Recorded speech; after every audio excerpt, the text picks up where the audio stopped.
Did God, source, spirit, cosmic consciousness create a meaningless world?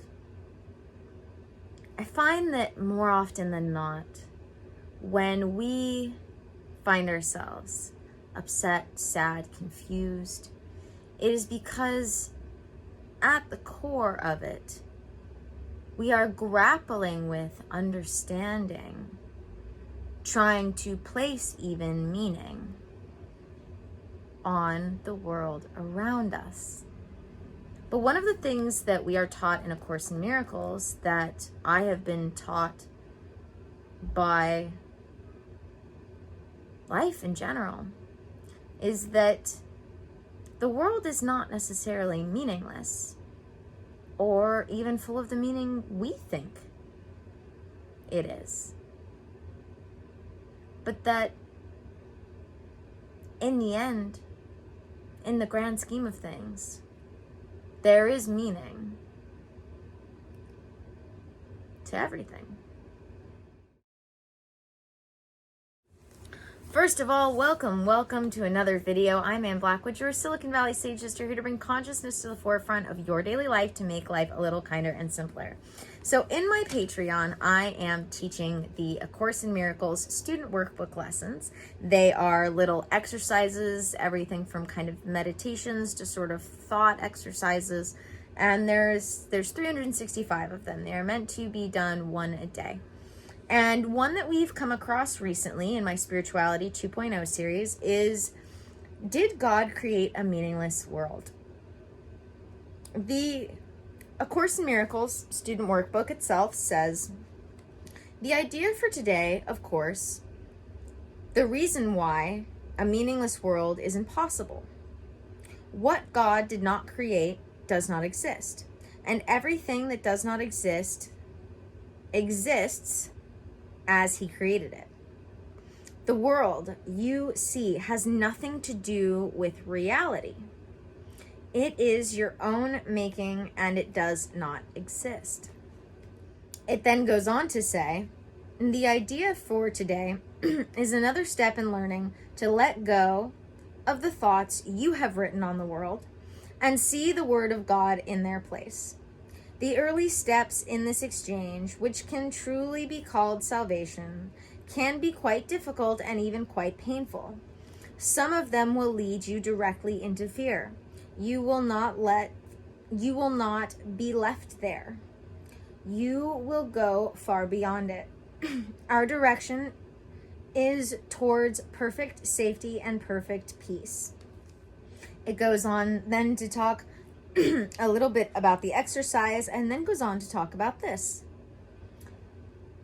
The things that have come up in the exercise are your personal repertory of horrors at which you are looking. These things are part of the world you see. Some of them are shared illusions, and others are part of your personal hell.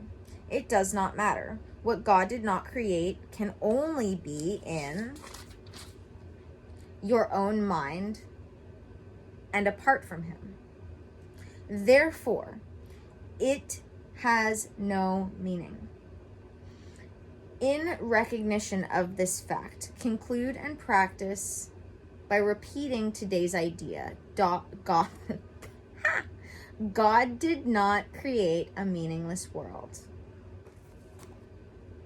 As I said,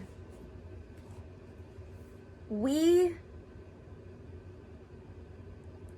seek comfort in placing meanings on things. And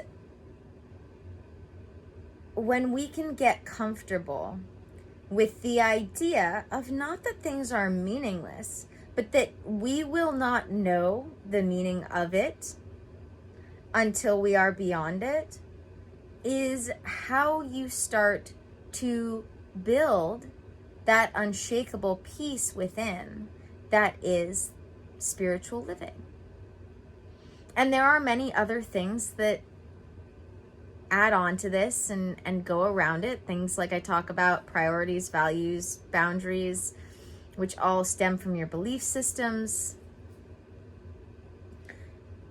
But part of that is being able to let go of this idea that there has to be meaning to everything, not because there isn't meaning to it, but because any meaning that we can place on it until we have gotten deep into our spiritual journey is going to be that of the ego and not the source consciousness within us. So we have to let go of this idea that we have to figure out what the meanings of things are, because that's only holding us back. We can seek comfort in knowing that there is meaning and that we just don't know what it is. And that's okay. And the more you can do that, to know that this is happening for whatever reason, for my own good, and get comfortable with that, truly comfortable with that, we can start to build that unshakable peace within. Now, I want to wrap this up with this sentiment. When we surrender ourselves to this accepting that we are not going to understand the meaning of it, I also want you to realize that we must first decipher whether or not this is happening to us because it is something within our control or it is something outside of our control.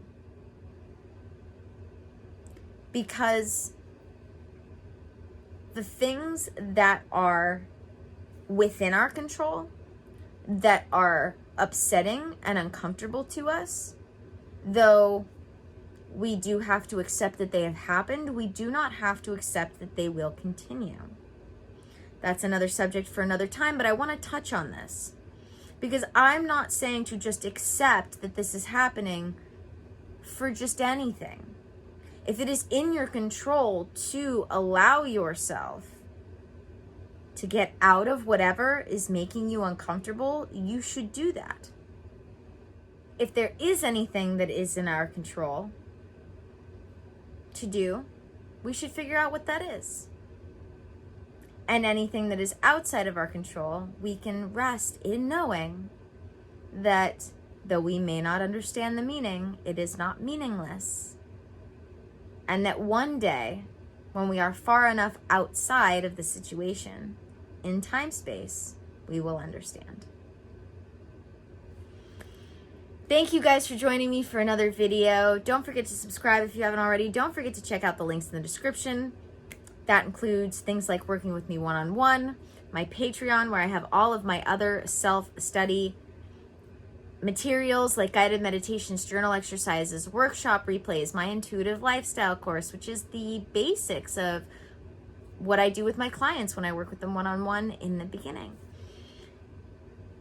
Lots of other amazing things like the links to dōTERRA and dōTERRA Witches, which is the group I am a part of. That always makes me laugh, witches. That is the group that I am a part of where we teach classes on dōTERRA and dōTERRA products as well as do witchy things all for free. So you're always welcome to join us. I have my Ritualize Your Life workshop coming out.